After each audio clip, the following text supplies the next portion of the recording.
Оралда спорт ардагері белгілі бапкер Михаил Камковты еске алуға арналған допты хоккейден ашық турнир жалауын көтерді. Қалалық спорт бөлімінің мұрындық болуымен басталған жарысқа 6 команда құрамында 120 хоккейші қатысуда.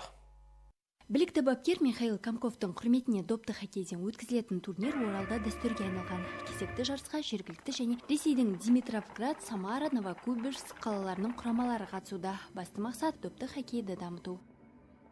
В Уральске, так как он развит, у нас есть команда «Ақжайық», которая участвует.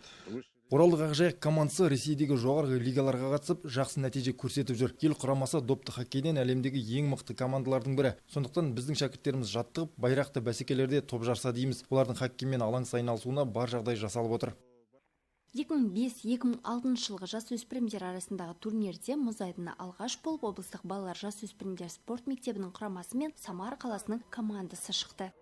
2-3 жыл қатысып жүрмін. Біз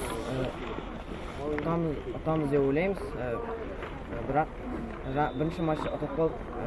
Соған қарамастан біз ары қарата ойнап жалғастырамыз, өз күшімізге сенеміз. Жарыс 9 ақпан күні қорытындыланады. Жүлдегерлер ұйымдастырушылар тарапынан медаль, дипломдармен марапатталмақ.